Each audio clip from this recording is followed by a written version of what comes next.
Welcome to HP at Church, a podcast about Harry Potter and the Bible. I'm Pastor Emily, and I use pronouns like they, them, theirs. And I'm Pastor Kay, and my pronouns are she, her. In this episode, we'll discuss the 3rd through 5th Sundays in Lent. We have one content notification. In the Gospel reading for the 4th Sunday in Lent, we do talk about JK Rowling's ableism. If you want to follow along on our blog, it's hpatchurch, hpatchurch.wordpress.com, and you can find links to the Bible passages we're using and more information on other references we make in this episode. Also, if you appreciate what we do, consider supporting us on Patreon at patreon.com/hpatchurch. Not only do you get access to special content, but you'll also be helping us be more accessible and sustainable as a podcast, which is important to us, since not everybody has a quick quotes quill to help them. Our first Sunday for this episode is the 3rd Sunday in Lent, which falls on March 15th this year. The first reading is Exodus chapter 17, verses 1 through 7. When the Israelites are desperate for water to drink, Moses seeks help from God. God tells Moses to strike a rock with the same staff he used to change the Nile to blood, so Pharaoh would let them go. Water springs out, and God has saved God's people again. So, one of the themes in this passage is complaining. The Israelites are complaining to Moses. Moses is complaining to God. There's just a lot of complaining. And so, in stereotypical Emily fashion, I thought of Ron, because he complains a lot, particularly in Deathly Hallows. But there are a couple different places where he kind of gets fed up with being number 2 to Harry and complains.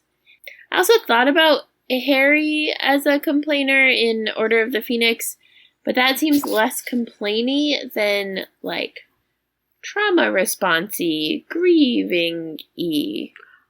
So, although, when Ron you think felt about more what accurate. the Israelites have been through recently, the idea that this is a trauma response is not completely ridiculous. That's true. They were enslaved and starved and overworked and all of those things. That's fair. Their river turned into blood, Yeah, that would be a little disturbing. So when we get into the text, in verse 1, we hear that apparently they chose to camp in a place with no water. But they were also being led by God when they chose to camp there. So, it sounds like God told them to camp in a place that doesn't have water? So does that mean that God was trying to get them to demand what they needed to survive? I read this text and I'm saying to myself, if you're going to complain about something, complaining about not having water to drink, actually that sounds pretty reasonable. Especially if you're, on a journey through the wilderness and you have no idea what's going to happen tomorrow. That's true. There are times when the Israelites during Exodus sound just downright whiny, but this is not really one of them to me. So I kind of wonder, was God trying to get them to be willing to demand what they needed to survive as a part of the process of escaping slavery from Egypt? It's not just escaping the place and the people who were enslaving you. There's also a mental and emotional journey involved. And this could be a necessary step in the regaining of true independence for them. Because when they were enslaved, they wouldn't have been able to demand what they needed. Yeah. And it kind of sense. reminds me of Neville at the end of Book 1 when he stands up to the trio, which is clearly a scene that was written for us, at the audience, to illustrate to us why Neville was in Gryffindor, and that bravery can look like different things, which Neville is kind of standing up for his own independence there. And I thought there was a parallel with that. Not quite the same thing. But it resonates, yeah. When I was looking at verse 3 and thinking about the people thirsting there for water, I was reminded of Dumbledore in Half-Blood Prince, when he and Harry go to the cave to get the Horcrux, and then Dumbledore has to drink the potion, and so he is driven mad by the potion itself and the memories and stuff that it brings up, and keeps asking Harry for water and keeps saying, water, I need water, I just want water, I just want water. And Harry keeps having to say, like, one more cup and then water, one more cup and then water, and then can't get water except for through the lake, and then that gets all the Inferi up and stuff. But there's some, like, desperation about a need for water, which makes sense given our human need for water and how frequently we need to drink it. Sure. In verse 4, I think that Moses choosing to call out to God when the people were about ready to kill him was a healthy and emotionally mature choice to make. He knew God could fix it and was willing to ask for help when he needed it, and he could see when it was needed. As opposed to, say, Harry, in Book 2, when he was getting called the heir of Slytherin by like half of his classmates, and he did not so much as mention it to any adult in his life who could have done something about it, like, say, McGonagall, who could have stopped that in its tracks, no trouble, I'm sure. Mm-hmm. Instead, he winds up getting the help of the twins accidentally, who decide it's funny and do some fairly hilarious things with it, which I enjoyed as much as the next person. But if Harry had had a emotionally healthy upbringing, at some point he would have said to himself, gee, I wonder if an adult can help me with this, since all of my classmates seem to think I'm turning into, like, the embodiment of all evil or something. So. Yeah, just a little different. Mm-hmm. I was reminded in verse 4 of a different scene with Harry, and kind of the idea of, like, Moses crying out to God with, what shall I do with this people? They're almost ready to stone me. And Harry, when they were meeting in Order of the Phoenix at the Hogshead Inn, upon Hermione's original urging to talk about maybe starting what would become Dumbledore's army, and led by Zacharias Smith, right? The really annoying Hufflepuff. Who is also not evil. Who is also not evil. We've had that conversation before. But he's like, well, what about this? And, like, just keeps getting on Harry. And I could totally hear Harry being like, what do I do? Like, I actually feel like he gave Hermione a look, right? That's like, what do I do with them? This is ridiculous. And then other people, like, chimed in and were like, yeah, but Harry did this, and sure, Hermione defended him and stuff, but, yeah. Our next reading is from Romans chapter 5, verses 1 through 11. Jesus Christ was willing to die for us when we were still sinners. And so, Paul tells us, we can trust in God through any suffering, even to the point of boasting. So, a potentially controversial theme that came up for me in this passage was atonement. So atonement theories are kind of the theories around the crucifixion. And so I'm fairly confident that both Kay and I have some pretty strong feelings about different atonement theories. It's kind of hard to get through Lutheran seminary without having those opinions.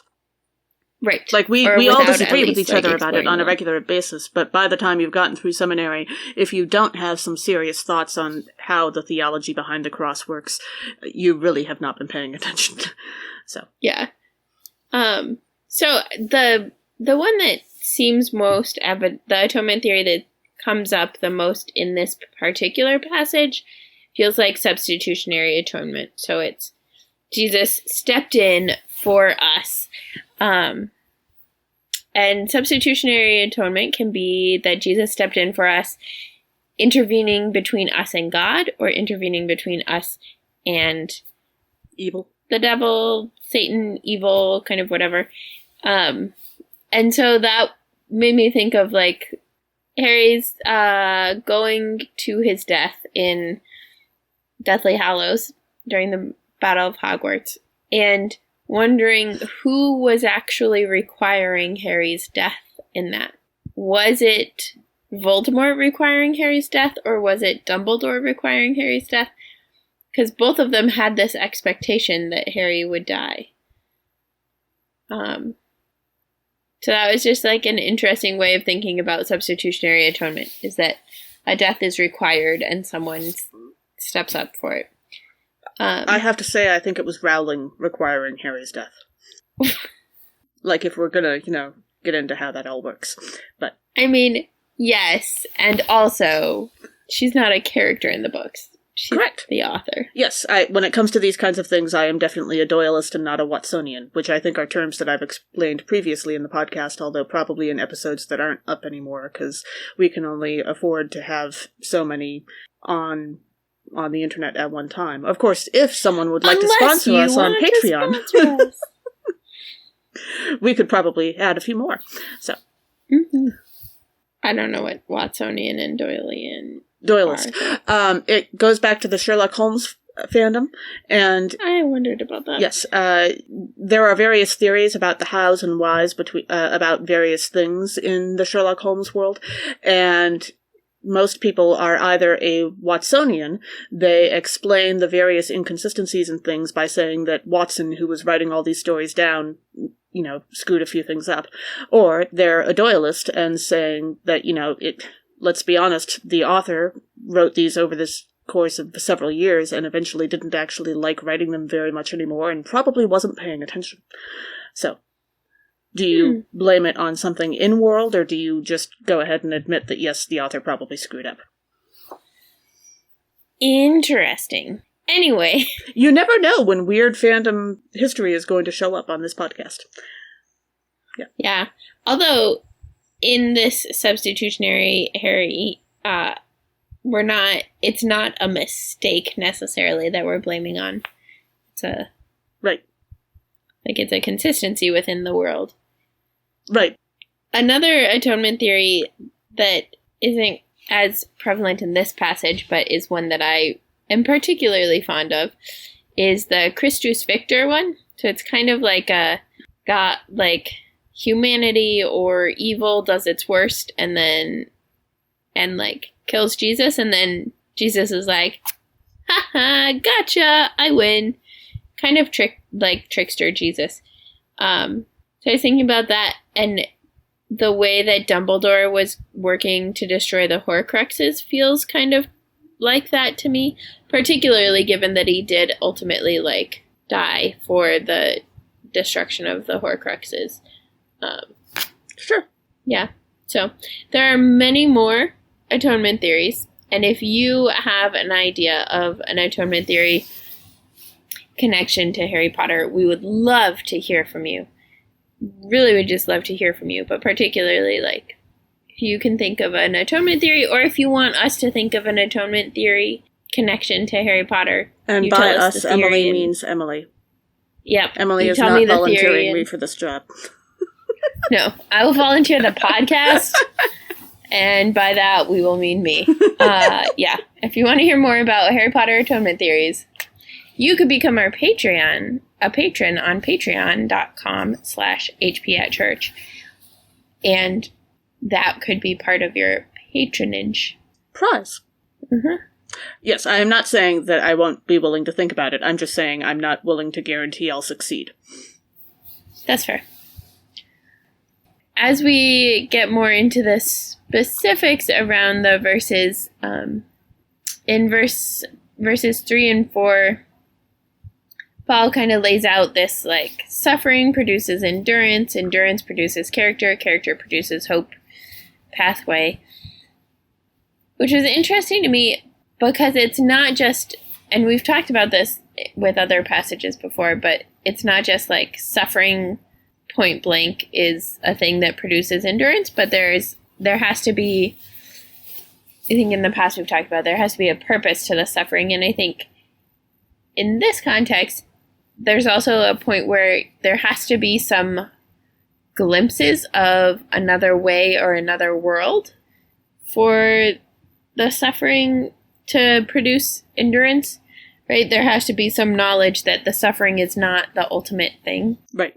And so I was thinking about that with Harry and his suffering. And I think when he's with the Dursleys, his suffering has glimpses of another world because they'll be out shopping or something, and some magical person will randomly come up to Harry, and all Harry knows is that some stranger comes and shakes his hand, but it's this glimpse that there's another way of living in the world, that he doesn't have to just be constantly suffering. Yes, these few verses are actually some of my favorites to connect with various fandoms, including Harry Potter. If I'm in a clergy Bible study reading this passage, I am very likely to bring up how similar these couple of verses sound to Yoda's speech about the dark side in Star Wars. And in a sermon, I think I have at least once used this passage to talk about my very favorite Calvin and Hobbes comic strip ever, which is one where Calvin impersonates his dad and winds up making a little speech in his dad's voice, and part of it is, "Calvin, go do something you hate. It builds character." And then his mom just completely loses it. It's fabulous. It makes more sense if you know the cartoon. But in terms of Harry Potter, sadly, I think the closest we get to the idea of suffering leading to endurance, leading to character, leading to hope, is Umbridge's concept of how punishment and detention is supposed to work. The suffering doesn't so much lead to endurance as it's supposed to, like, set the rule literally in your hand, or in your consciousness. And of course what she's going for is the opposite of hope. So I think there's a parallel there, but she's kind of going in the opposite direction. And then when we reach verse 7, this might be unintentional on the part of the author of this passage, but I think it's interesting how verse 7 illustrates the difference between being a righteous person and being a good person. You can be both, but they are two different words for a reason. They're not always the same thing. Righteous means being correct and honorable, sort of following the rules, and being fulfilling in all of your relationship. Yes, fulfilling all of your responsibilities and so forth. And a good person is slightly different, because a good person might break the rules in order to help someone, and would probably care less about appearances than someone who is righteous does, because a righteous person will always appear to be righteous and proper and correct. But a good person might, depending on what they're doing and why, might not appear to be good in all circumstances. And so, because of that, and because of how people think, and why we tend to sympathize with some people or characters more than others, I think that might be why someone might be more willing to die for a good person than a righteous person. For example, in Harry Potter, we don't really get a lot of righteous characters. There are a few people who are really into following rules. I guess Fudge might be one for the first couple of books, at least. But they're not really big on being in right relationship, exactly. So they're not really going for righteousness. But we do get some good characters. There are so many characters who are willing to break the rules for so many reasons, and we do like a lot of them for that very reason. So I think we get quite a few of those, such as, say, the Weasley twins, who are happy to break almost any rule, but when they do it, it's usually because they're at least trying to make someone laugh. So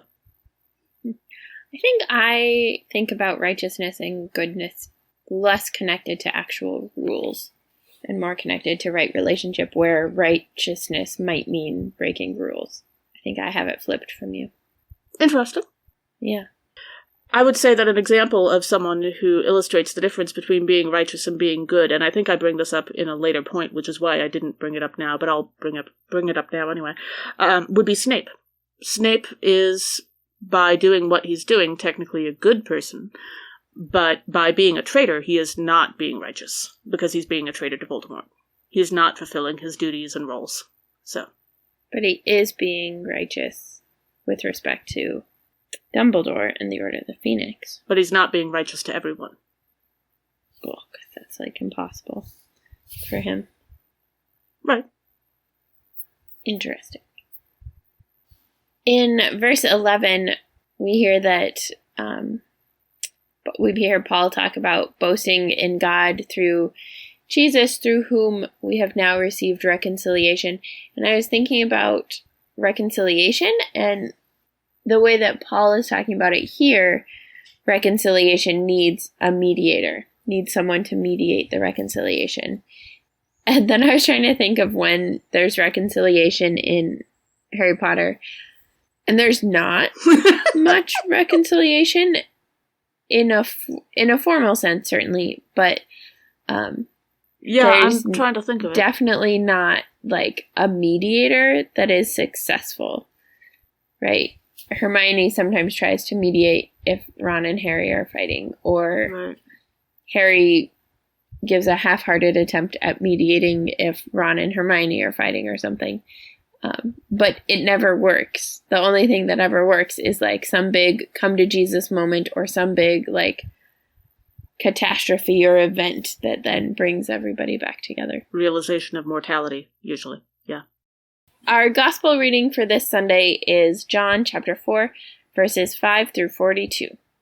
In a conversation with a Samaritan woman at a well, Jesus expands on the wideness of God's love and mercy, which leads her to share the truth of Jesus' ministry with others. So one theme in this passage is scandalous conversations. I will talk about it in more detail in a minute, but this particular conversation in the setting and the context is very scandalous, and reading it through the lens of two people flirting with each other would be pretty accurate for the context.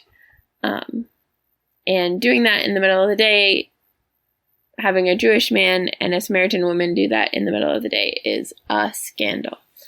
So I was thinking about other scandalous conversations, and I think Hermione and Victor Crumb have scandalous conversations, at least according to Ron, who is motivated, certainly at least in part, by jealousy. But they're, like, Ron accuses her of helping Victor with the Triwizard Tournament and all of these things that are actually fairly ridiculous. But that is a scandalous conversation that also takes place. Can I just point out that I really like Victor as a character? Like, he turns out to have some interesting layers, and I remember being very fond of him, especially in the fourth book, when Hermione gets to actually have a little bit of an adventure all on her own. But, yeah, I just like Victor. Yeah, I agree. Victor Crumb, pretty cool. Mm-hmm. So then in verses 6 through 7, the place that Jesus encounters the Samaritan woman is Jacob's well, which, so in Jewish tradition and throughout the Bible, particularly what Christians might call the Hebrew Bible, there's a theme of people meeting the people they eventually marry at a well. Jacob is one of those characters who is one of those people who meets his spouse at a well. And so there's a very clear, at the beginning of this passage, like, Jacob's well was there. So they're meeting at a well known for being the place where people meet their spouse. And it's Jesus and this woman who's by herself in the middle of the day. So it's like, it is the gathering spot for finding your future love, which is just like it's a helpful way of thinking about the exchange between them, because it takes on a different connotation, I think. I don't remember who it was, but I think I once heard someone compare this to if we, in our context, heard about a woman on a balcony talking to a man on the ground. In really any kind of context, we would automatically connect it to Romeo and Juliet. Mm-hmm. Just because it's such a big theme for us. And so in terms of environmental signaling, I guess, or, using your environment to set the scene, it's kind of the same thing. Mm-hmm. When you were describing that, I was like, you mean like Romeo and Juliet? Yes. But then you went on to say Romeo and Juliet, and I was like, oh, yeah. That's exactly. Yep. So if the Samaritan woman was hanging out on her balcony and Jesus passed by underneath and they had a conversation, it would be about the same thing as this for us. Mm-hmm. So that raised the question for me, is Madame Puttyfoot's the magical equivalent to a well? Like, if you're going to Madame Puttyfoot's, that it's for a date, that it's for romantic encounters. Which makes me wonder how on earth Madame Puttyfoot's has managed to stay open this long. Because that is not a viable business concept. I just, no. Unless you're in a very large city, indeed. So. Yeah. Also, the whole place sounds incredibly uncomfortable. But oh, it's like horrid. Yeah. Who wants to go on a date there? Not me, though I have been 1.5 times in the Hogwarts Mystery app on a date to Madame Puddifoot's. So. And a half? Yeah. It didn't go well? Or are you Gilderoy still in the middle of it? Lockhart kind of obliviated us. Oh, goodness. And then we ended up somewhere else and Okay. had an actual date. Excellent. Yeah. When we reach verse 15, I would just like to point out, Jesus, that if you're going to insist on being weird and cryptic with someone who is in the middle of an exhausting, constantly repeating chore, this is what you're going to get, okay? When she asks you for the water so that she doesn't have to drag the big jars around with her or whatever she's using to carry the water, she has to do this every day, and dangling the idea that she might get out of this chore for the rest of her life in front of her is not actually a very kind thing to do. Like, this is on a much smaller scale, but personally speaking, in my life, every time I want to do laundry, it involves dealing with 2 sets of stairs each way. If someone was able to, give me teleportation so I didn't have to deal with the stairs, but it turned out that they were actually talking about a religious concept, I would be a little irritated. And I don't even have to do laundry every day. This is about on par with, when it comes to the Harry Potter universe, with Ludo Bagman trying to pay the twins off with Leprechaun Gold when they really need the money. Like, in terms of choosing... A bait and switch. Yeah. Choosing an appropriate metaphor that, Jesus, you could have done a little better on this one, I'm just saying. That's fair. Yeah. In verse 20 and 21, the Samaritan woman talks about the ways that her ancestors have worshipped on this mountain, and Jesus said Jewish people held that the place for worship was in Jerusalem.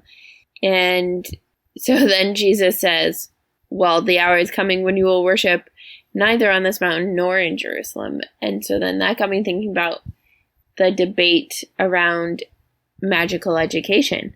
Like, does everyone in the United Kingdom have to be educated at Hogwarts? Or is homeschooling a better option? Or are they both fair game? Or is there going to be a whole nother way of doing education in the magical world soon? In verse 42, and I love that I can say that because we don't get to talk about verse 42s very often, but I am enough of a Douglas Adams fan to love that. So this, we believe for our own reasons now and not just yours bit, reminds me of the many people who never believed Harry about Voldemort being back just because Harry said it, but eventually believed for other reasons, usually directly witnessing something obvious.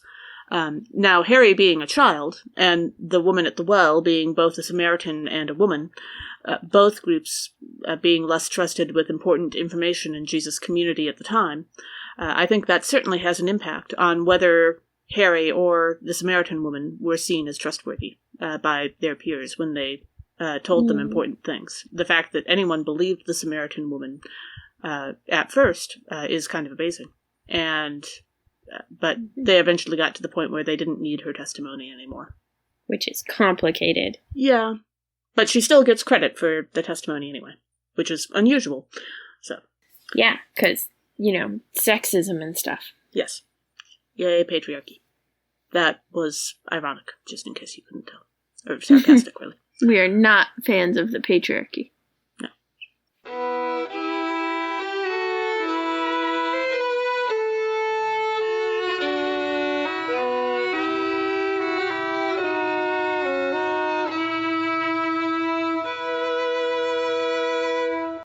Our next set of readings is for the 4th Sunday in Lent, which this year falls on the 22nd of March. And our first reading is from 1 Samuel, chapter 16, verses 1 through 13. God sends Samuel out to the house of Jesse and tells him to anoint David, the unexpected youngest of Jesse's sons, as the future leader of Israel after Saul. So one of the themes in this passage is the unexpectedness. So David is the unexpected one. He doesn't look like the others, and therefore is not the one that Samuel assumes would best qualify.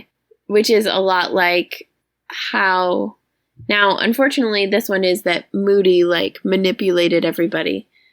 So how Moody manipulated Neville and Dubby about the gillyweed, right? So Neville is the unexpected one to know how Harry can survive the second task of the Triwizard Tournament in Goblet of Fire. But Moody Moody/Crouch planted a book with Neville at the beginning of the year that talked about gillyweed so that Neville would know what it is. And in the movies, that's how Harry gets it. But in the books, he gets it from Dubby, who is equally unexpected. And Dubby finds out because Moody kind of does a plant of having an intentional conversation with McGonagall when Dubby will overhear what they're talking about so that he'll know that Harry should use gillyweed and then he'll save the day, which is what he does in the books. But all of that is lots of unexpectedness. Sure. The first couple verses 1 and 2, when God says to Samuel, "How long will you grieve over Saul? I have rejected him from being king over Israel. Fill your horn with oil and set out." And Samuel's response is how can I go? If Saul hears about it, he'll kill me. And so there's this anticipated tension that Samuel is naming and experiencing between who is the new chosen or who are the chosen or trusted ones of the community or of the group. It reminded me of the tension between Yaxley and Snape at the beginning of Deathly Hallows when they're at a meeting with Voldemort and Yaxley says, "Oh, they're moving the Potter boy the day before his birthday." And Snape's like, "No, actually, they're moving him 5 days before the birthday." And there's this debate and questioning of who is chosen and who is trusted. And there's this tension because only one of them can be right. And Voldemort has to trust one of them with that information. I also love the fact that Voldemort doesn't consider the fact they could both be wrong. True. You don't actually have to trust either of them. But, yeah. I guess I never thought about if both of them could have been wrong. Also, that, if Snape is wrong, then you have a second chance at Yaxley. But if Yaxley is wrong, you already missed Snape's. Yeah. That's fair. In verse 7, God says to Samuel of Jesse's older boys, "Do not look on his appearance or on the height of his stature, because I have rejected him. For the becoming one does not see as mortals see. They look on the outward appearance, but the becoming one looks on the heart." And so again, there's this theme of being unexpected, that the way Harry appears is unexpected. Initially at birth, he's not the pureblood. Neville is, and yet Voldemort chooses Harry, whose mom is Muggle-born. And then, even when Harry gets to Hogwarts, he still doesn't look the part. He's got baggy clothes, he's got broken glasses, he's small because he's been living in a closet and not getting enough food, right? All of these pieces make him not look like the chosen one, the best one. And yet, he's the one that is chosen. Yeah. Yeah, speaking of looks, when we reach verse 12, we get the description of what David looks like. And when I was thinking of Bible characters and David and what makes him stand out, really, I think David's the only one we hear about, the only guy we hear about, at least, who is described immediately as handsome and good-looking. As far as I know, I think he's the only person we hear who has beautiful eyes. That's pretty unusual. Except maybe somewhere in the Song of Solomon. I don't know. But when it comes to the Harry Potter world, I guess his parallel for me would be Gilderoy Lockhart, who is also immediately described as good-looking. And I think it's interesting because their good looks are sort of opposite of each other. Lockhart is white and has blonde hair with blue eyes, and David would have had brown skin. Ruddy means that he has reddish cheeks, and his beautiful eyes were almost certainly dark. And that describes a very different kind of handsomeness than Gilderoy Lockhart's. Although apparently he's still pretty short, and Kenneth Branagh isn't the tallest either, who played Gilderoy.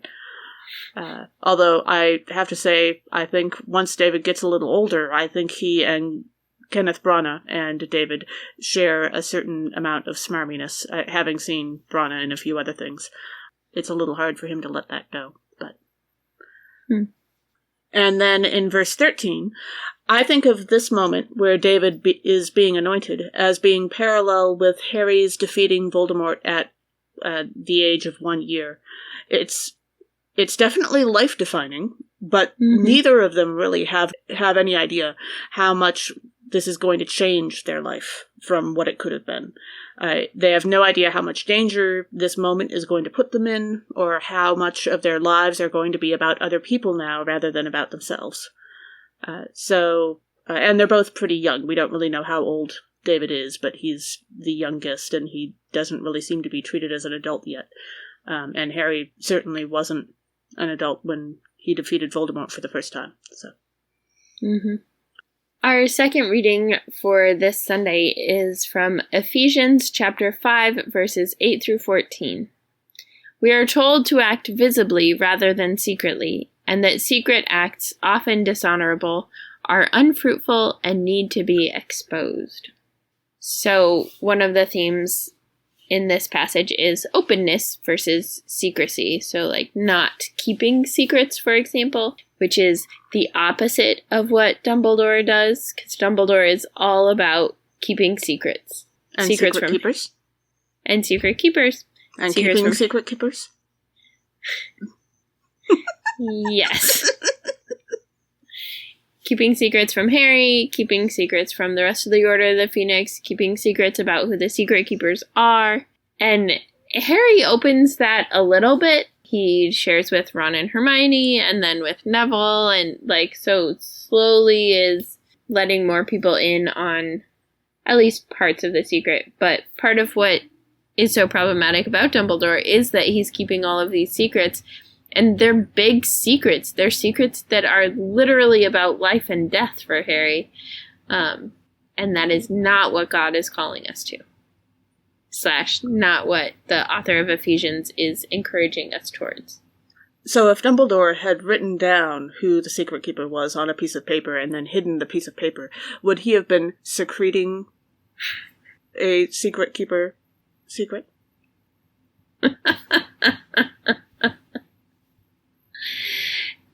You are ridiculous. Or just keeping the secret keeper secret. Sorry, it's still your turn. Go right ahead. Yeah, I did. Ridiculous. That is you. I should also tell our beloved listeners that this is another one of those passages where we managed to talk about exactly the same verses again. Although, given the fact that there's all of 7 of them, I'm not really surprised. But we're a little low on options. Yeah. It's true. For verse 8, we get this imagery of light and darkness, and particularly in our context in the United States, there are racist connotations to valuing light and devaluing darkness, because that's what racism does with humanity. And one of the ways that I have really appreciated thinking about light and darkness that gets away from that is to think about the full light spectrum, right? The full electromagnetic spectrum, or just all visible light, where darkness is the absence of light. In Harry Potter, it might be there are no houses, there are no students at Hogwarts at all. And then true light would be actually all of the houses, because the only way that you get the brightest of lights is by having all of the colors present. And so it would be all of the houses are full and present and wonderful at Hogwarts. And I think there's a space in here that critiques both Dumbledore and Snape for the ways that they play favorites with particular houses, because every house is valuable in that kind of every house and every person is valuable in that kind of sense of light and dark. But especially Hufflepuff. No. Nice try. Okay, it was worth a shot. Mm-hmm.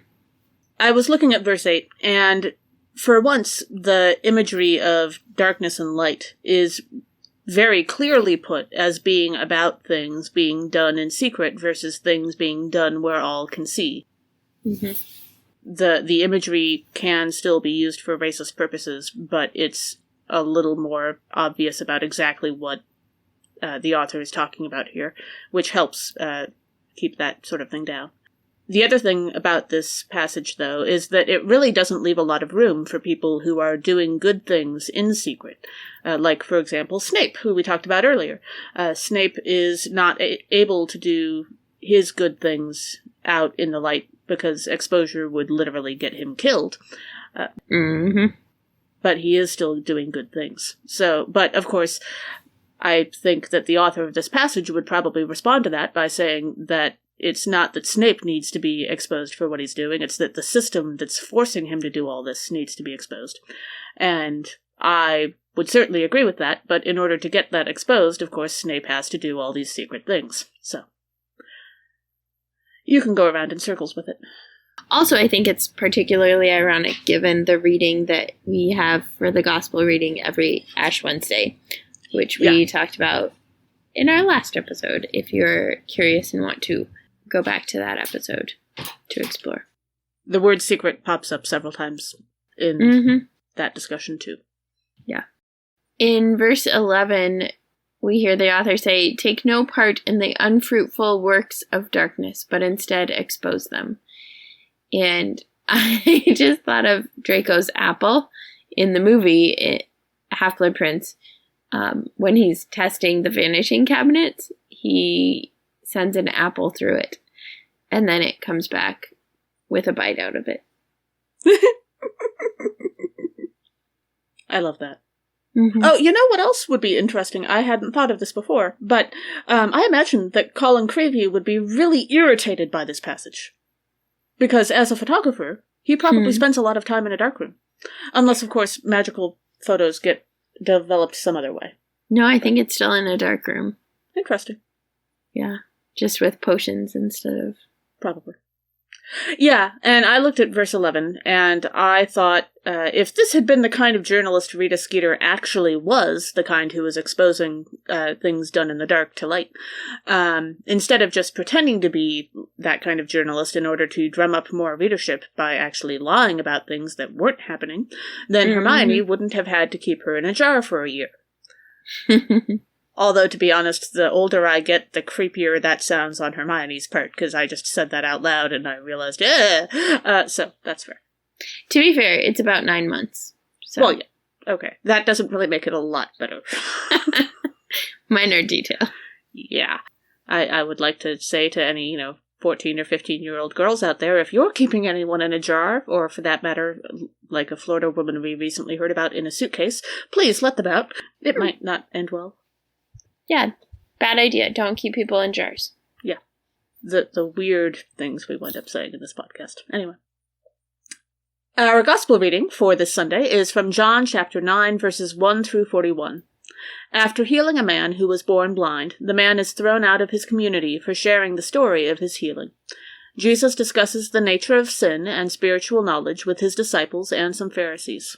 So, one of the themes that came up for me in this passage was opinions and gossip, and the ways that everybody in the community is has an opinion about if this man is the same man, if he's not, what happened, whose fault it was, all of this stuff. And it feels a lot like anytime anything happens to Harry in the books, the gossip spreads like wildfire. When Harry is thought to be the heir of Slytherin in Chamber of Secrets, or after Order of the Phoenix in Half-Blood Prince, when everybody thinks he's the chosen one, which he, in that case, actually is. And in the case of Chamber of Secrets, he kind of is Slytherin's heir because of the piece of Voldemort's soul in his body. Forehead. But, yeah. Awkward. Yeah, but there's all of these rumors all the time, and opinions and gossip, and everybody just feels completely entitled to their opinion about Harry, and it's like, just mind your own business. Yeah. I have to say, I'm kind of impressed that Harry was emotionally mature enough not to take advantage of that. Like, if I was that famous, I would be horribly tempted to, like, start doing a weird thing every so often and just allow the rumors to get bizarre. Just to, have some fun with everyone. You would. Of course I would. It's why I would make a terrible evil overlord. I'd get distracted by stuff like that. And grateful? You're welcome. In a non-Maui sense. You're welcome. Yeah. Speaking of distracted. Yeah. I almost went there. Almost. In verse 2, Jesus' disciples ask him about who sinned as an explanation of why this man was born blind. And it kind of points towards this need to blame someone, usually the victim, for things that we can, like, it's a kind of a trait for a lot of humanity of, like, people blame an individual, usually the victim, when bad things happen. And part of that is that it makes others feel safer, because then they can point to, like, why the thing happened to that person, instead of, like, that person just happened to be in the wrong place at the wrong time. And so that thing, or even better, that terrible thing happened because that other person decided to do a terrible thing. Right? We, like, don't put the responsibility on the person who did the bad thing. But in this case, like, the man was born blind, and everybody's like, well, we got to figure out why so that we know how to prevent it from happening to our kid or to us or whatever. And so that was reminding me of when Harry gets blamed for putting his own name in the goblet. And he's like, nope, didn't do it. Kind of freaked out, but thanks for thinking that I'm just being a brat. Appreciate it. Mm-hmm. I read this verse and I think, oh, look, it's an excuse to talk about Ms. Rowling's horrible ableism in the Harry Potter books. Mm-hmm. We have talked about her ableism in the Harry Potter books before. Mm-hmm. She has stated that she believes that none of the disabilities that we see in the Muggle world would exist in the magical world because they would just use magic to heal them or cure them. Which brings up all kinds of issues because there are some things that many people call disabilities that the people who have them don't see as being a problem, such as being deaf or being autistic. So while being blind, for this man in this Bible passage, would have put him in a certain amount of danger and dependence on others in his life during Jesus' time. It didn't necessarily have to be that way. I mean, society was structured in that way, but it didn't have to. If the community had been as generous and supportive as God was, calling them to be, as God is calling us to be, then he could have lived a very comfortable life while blind. And it could have just been a different way to live rather than something that hindered him. And in the same way, if Ms. Rowling had spent time talking to, say, some disability rights activists, she could have moved past her idea that magic needed to cure disabilities, although apparently that wouldn't include imperfect eyesight like Harry's, as those ways of living shouldn't exist at all in the first place. And she could have seen a world where magic allowed people with various conditions to live as they are, but more safely and independently than the Muggle world usually allows. Yep. I personally would have loved to see, like, the magical ways to deal with being blind, like a magical cane, or magical ways of dealing with being deaf that could, say, like, carry a book that writes down everything people around you say for you, that kind of thing. Mm-hmm. That would have been really cool. Yeah. Well, and that's part of why we talk about being a more accessible podcast is to have a quick quotes quill. If you can't hear, it could write down, it could take notes for you. Sure. We, we are a $0 budget kind of podcast. So we don't have the funds to provide transcripts and stuff, which is why we post on YouTube. I would have loved to be able to see what a magical wheelchair. Can you imagine how awesome a magical wheelchair would be and all the bells and whistles? Mm-hmm. Or when I was young, my grandpa had hip surgery and we gifted him with a sort of joke cane, except it did work. It just had all kinds of extra accessories to it. Like there was a rear view mirror, there was a horn so he could honk at people that were going too slowly. There was a little pinwheel on the side that would spin as he walked along, stuff like that. And I could just imagine, the magical version of that would add all kinds of extra stuff to it, and how much fun that would be. Yeah. In verses 8 to 9, we hear the man who was born blind's neighbors and those who had seen him before asking, "Is this the man? Yes. No. Maybe." And it reminded me of the struggle to recognize Harry in Deathly Hallows after all of the wilderness wandering, and then Hermione's beasting, of course. But the ways that identity shifts and the ways that we recognize people and what we recognize people by or don't recognize people by. Yeah. And then in verse 34, of course, the people here are, again, falling back on the idea that having been blind means that either this man or his parents must have sinned somehow to cause it, and that means he's somehow less worthy or holy or connected to God than they are, when in fact it sounds like really the opposite is true.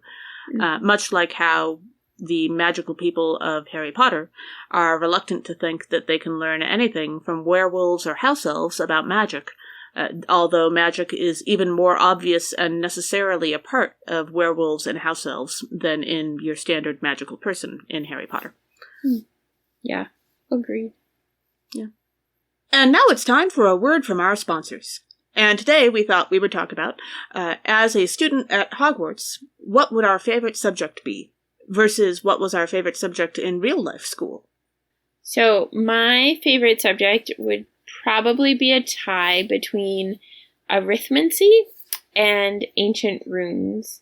I think I would love both of them, partly because I really love math and I really love languages.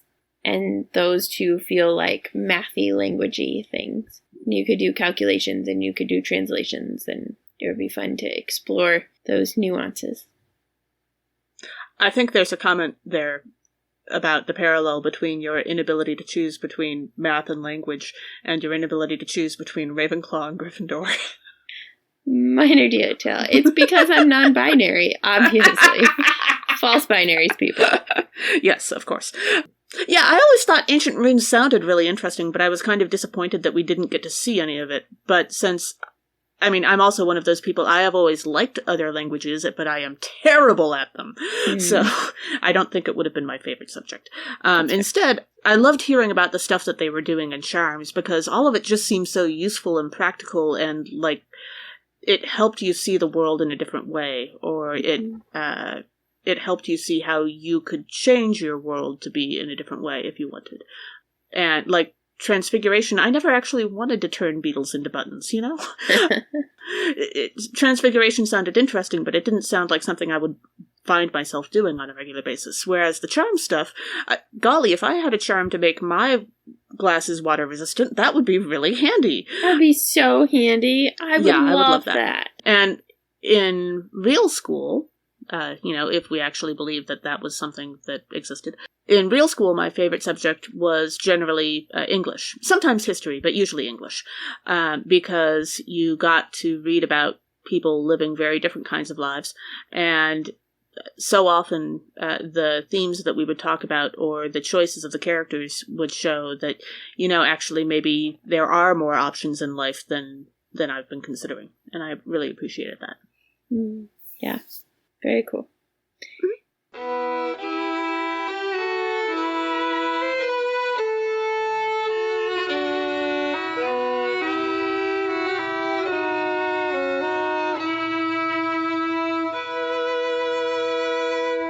Our final Sunday for this episode is the 5th Sunday in Lent, which falls on March 29th this year. The first reading is Ezekiel chapter 37, verses 1 through 14. God gives the prophet Ezekiel a vision of a valley of dry bones which come to life, and explains that this is a metaphor for the new life God will give the people of Israel. My main question for this theme, for this passage is God creating in fairy? I think that would also beg the question of, is this passage a vision that Ezekiel is having? Or is this stuff that God is actually doing in the real world? Fair. That does impact the answer to the question. Because in that case, God is just creating a vision of Inferi, and that's slightly less disturbing. Maybe. But only slightly. Well, I guess it depends on exactly how Ezekiel responds to it. Like, Ezekiel doesn't really seem to have PTSD afterwards. So. Yeah. Interesting. Hadn't thought about that piece. Slightly less creepy, I suppose. Or terrifying. As we dive into the passage, in verse 2, as Ezekiel describes it, God led Ezekiel all around the dry bones, and there were very many lying in the valley, and they were very dry. In seminary class, we learned that this was probably a battlefield graveyard. So it's people who had died in battle a long, long time ago. But so then I was wondering if this was what the Hogwarts grounds especially looked like after the battle. There's so much fighting, and there are like particular people who were killed on the good side, but like how many Death Eaters were killed, and random people that the Death Eaters recruited or required, forced to fight with them, and what does that look like? Because they wouldn't, like, they all fled. They didn't stick around to clean up. I hope someone cleaned up. Otherwise, still having a school there would be deeply, deeply disturbing. But I imagine that someone eventually cleaned up, but, like, I don't know. It feels creepy. Yeah. Hopefully they didn't make Harry do it. I mean, he already died once. Surely he's done enough. I'm just saying. Yeah, I read verse 6, and like many small children who grew up in the church, I grew up with the song about the dry bones and the various bones connecting to each other, and I just thought it was a fun Sunday school story, and then you read it as a grown-up, and oh my goodness, it comes off a little differently. And it reminds me that Ms. Rowling could have gone so much further into the concepts of how necromancy works in the Harry Potter magical world than she did, with just having the existence of Inferi, and that was about it. And I think I'm okay with that, because while this is an incredible vision, it's also pretty creepy and icky, frankly. And I'm okay with not spending huge amounts of time on it. That's fair. In verse 12, we hear from God that God is going to open the graves and bring people up from their graves and bring people back to the land of Israel. So then I was thinking about Hermione being brought back for her 7th year, because she missed the 7th year, and that she like willingly and eagerly goes back to finish her studies at Hogwarts. It's life-giving for her. Mm-hmm.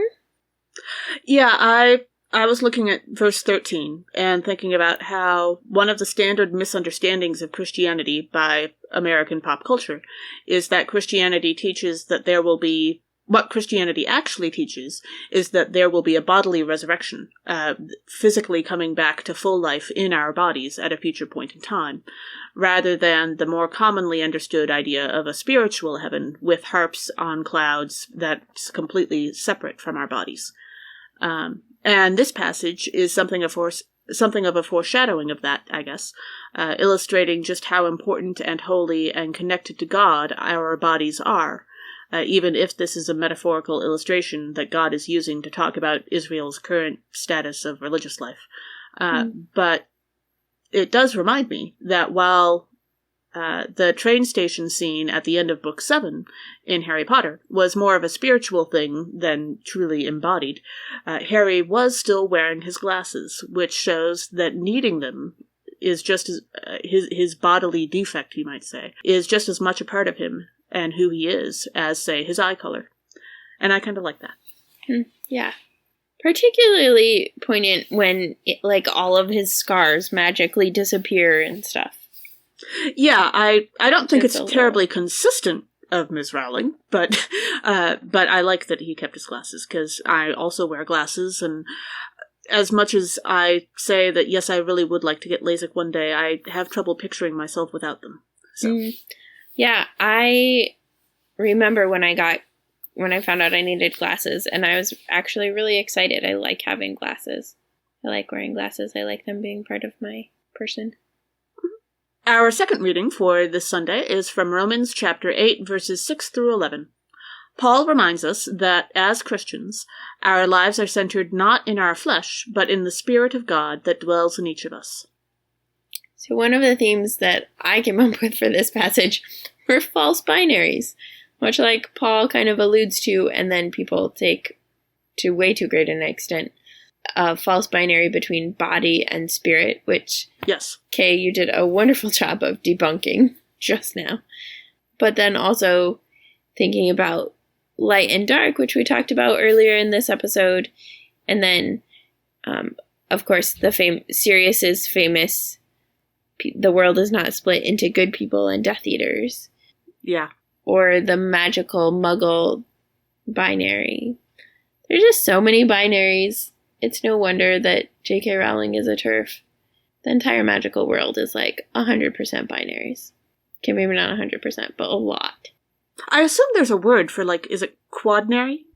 Being split between 4 options for the houses? I figured that was what you were talking about. I don't know. Okay. Yeah, I don't know. Like, I think I've heard the word trinary before, actually, for being split between 3 options, but I don't know what it would be for 4. Yeah, I don't know. In verse 6, Paul states that to set the mind on the flesh is death, but to set the mind on the spirit is life and peace. And I was thinking about Voldemort and the way that Voldemort's focus on keeping his flesh alive, his self alive, in that sense, is so great that then he loses sight of the spirit of living. Not only does he lose sight of his actual, like, the wholeness and well-being of his soul, but just the, like, spirit of living, that he's not living his life. He's operating constantly in fear and anxiety, out of fear and anxiety, and that is not living. Yeah. Yeah, I was looking at verse 7, and I think this is further evidence that our minds must be great because we do think alike, although I took this in a slightly more literal direction than you did. I read verse 7 and I thought, so our bodies are good and holy in themselves, as I talked about in the last reading, but we can still get obsessed with them to the point that we lose that ultimately they are another way that we connect with God. Such as, say, getting so obsessed with bodily immortality as to be willing to go through several nasty rituals in order to gain a semi-immortal body that also happens to not have a nose. That's not really a sign of good judgment. Not that I'm talking about any character in particular, Voldemort. But aside from that, I just call that good life advice. Yeah. But I do think that's a helpful, like, reminder of the ways that our bodies do help us connect to God and can help us connect to God. Yeah. And we don't have to destroy them in order to do that. Yeah. And in fact, caring for our bodies is actually part of caring for all of God's creation, right? Like, yes. Caring for our bodies is a connecting piece with God. Because we are God's creation. Mm-hmm. So when we take care of ourselves, we care for God's creation. Mm-hmm. In verse 10, we hear that if Christ is in you, though the body is dead because of sin, the spirit is life because of righteousness. And my thought was, well, it's a good thing that it's a metaphor, because it is not possible, / it is against the laws of magic to make bodies that are dead come back to life. See for reference in Fairy, which are not quite alive. Or the Resurrection Stone, which only brings back kind of a shadow of a person. Yeah. And then in verse 11, I read that and I thought, whereas if Voldemort had faith and was a little more patient and not so obsessed with skipping death entirely, a accurate bodily resurrection, including his nose, would have been an option, or actually might still be, according to our faith. Of course, he didn't want to be just like everybody else, so he wanted to do something else instead. But wow, you and me, we're obsessed with, like, Voldemort and Fairy today. I like to think of myself as being obsessed with Voldemort's nose, but that's fair. Or lack thereof. Fundamentally speaking, if you're trying to make yourself immortal, why do you go for a body that doesn't have a nose? I don't, like, when I think of, gee, I want to be immortal, and I really hope I don't have a nose. I don't understand how that thinking process... No, no. Sorry. I understand why we're talking about inferi, because we keep talking about dead bodies and bodies and bones and so forth in these readings. That part makes sense. But Voldemort's line of thinking is just so far off the path of sanity, frankly. But, yeah. To be fair, I think I assumed that he did not, choose to not have a nose, but it was part of the, magical process of being resurrected and of having part of his soul be in a snake and, those connection pieces. I think that if I had just, semi-resurrected myself into the facsimile of a body, and I discovered that I didn't have a nose and I was expecting to have one, I would have commented on it at the time. And he doesn't. So that led me to believe that he knew that the nose wasn't going to be happening. Did he realize it, or did he not realize it until he looked in a mirror? That's the part we don't actually know. Because none of the Death Eaters are going to say, dude, your nose? Dude, your nose is missing. Or, oh no, it would be the world's worst game of nose keep away. Got your nose. No, but really. Your nose is not on your face right now. Yeah. Yeah, that's how they all die. I'm just saying. That seems accurate. Yep. Yeah. Our gospel reading for this Sunday is John chapter 11, verses 1 through 45. Jesus hears that his friend Lazarus, brother of Mary and Martha, has become ill, and arrives at their home not long after Lazarus has died. After grieving his death with the sisters, Jesus raises Lazarus from the dead. So, the theme for me with this passage always and every time is that tombs are like closets. You're not supposed to laugh before I actually say the funny things. Sorry, go ahead. No, you are totally right, and this is totally a serious subject. And, I'm sure this isn't where Mary and Martha kept their clothes. I was not thinking about that. I was thinking about, tombs are like closets. There's, a hiddenness and a way that a separateness, and kind of like we've talked about of, what is allowed to be visible and what is not allowed to be visible and how shame functions with that. And so I, as a queer person, always love the part where Jesus is talking to Lazarus. Well, he's getting ready to talk to Lazarus. He prays and he's like, I'm just praying out loud so everybody else can hear, which I've heard more times than I care to count. A pastor who was clearly praying because they didn't get the chance to do a sermon. And I was like, I see what you're doing. It's annoying. Don't do that. Yeah, preaching through verbal prayer is not actually as helpful as most people like to think. Yeah. But then, after Jesus is done praying, he says, Lazarus, come out.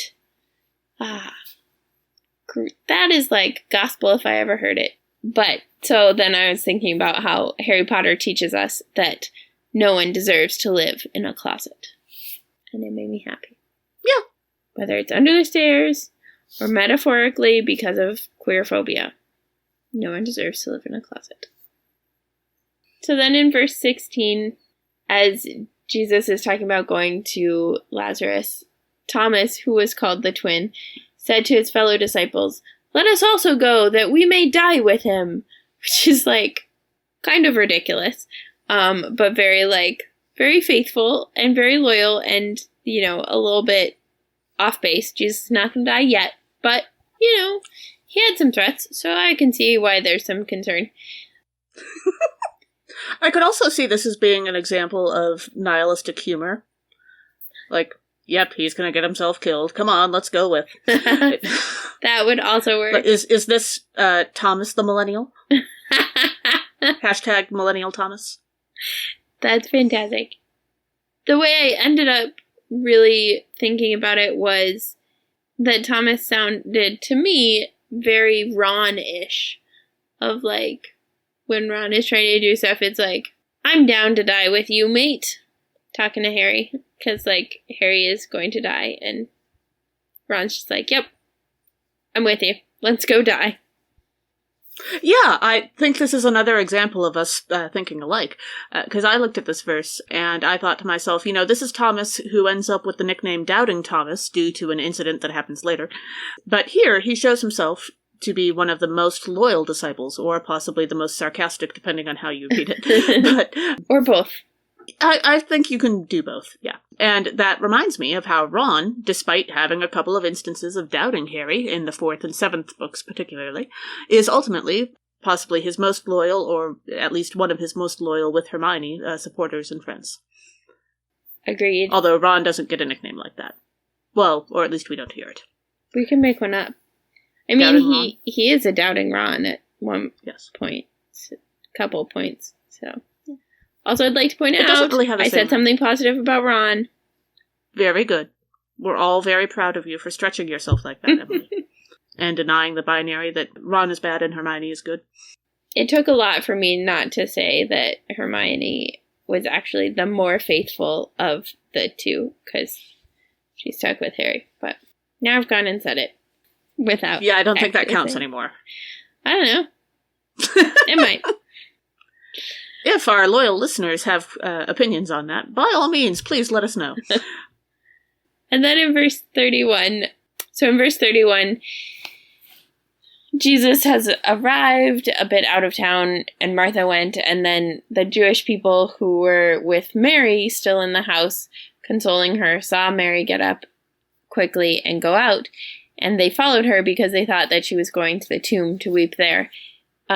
And this sounded a lot like sitting Shiva, which is a Jewish practice around mourning, where for 7 days you sit with the person who is experiencing the most acute grief, right? So if it's a spouse, the closest family members, the closest family members, spouse, and I child. think it's often it also will end with certain holy days, but so it's not always actually 7 days. Okay, but the number is 7. Yeah, because Shiva, 7.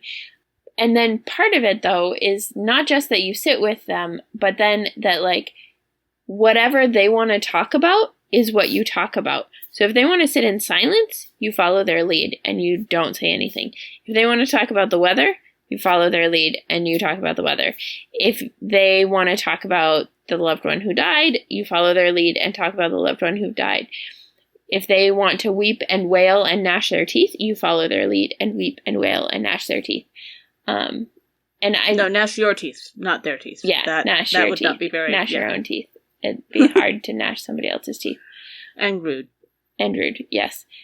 But so that made me wonder what it would have been like if someone had sat Shiva with Harry after Sirius was killed. I know he's back at Hogwarts for that, but I actually was, like, imagining it when he gets back to the Dursleys, and so then, like, because that feels like the time where he actually is forced into the space of wrestling with Sirius' death. And not having anything else to distract him with. Mm-hmm. Yeah. And so what would it have looked like if... Mrs. Fig? If Mrs. Fig had come, if Hagrid had come, if Ron or Hermione... Right, like, so many different people could have come to just sit with Harry in those first 7 days at home and let him, change his mind of, like, I want to talk about Sirius, and then 5 minutes later, no, I don't. And, right, like, but to follow his lead on that in a way that doesn't happen when he's at Hogwarts, because everybody has different opinions and stuff. Yeah. And for that matter, if someone had done that after Cedric died, he might have been a little less shouty in Book 5. Anything is possible if you just believe. It's a quote from the Cinderella story. The one with... I was going to go with Tinkerbell, but that works too. Yeah, no, it's not from the Cinderella story, the cartoon, but from the one with Hilary Duff. Ah, okay. Yeah. In verse 44, I've always found it kind of interesting that Lazarus and also Mary and Martha aren't really mentioned in the Book of Acts as part of the early church because they play such a big role in the Gospels. But they were always more of Jesus' friends than his disciples. They listened to him, they learned from him, they believed in him, but they are consistently referred to as his friends rather than his students.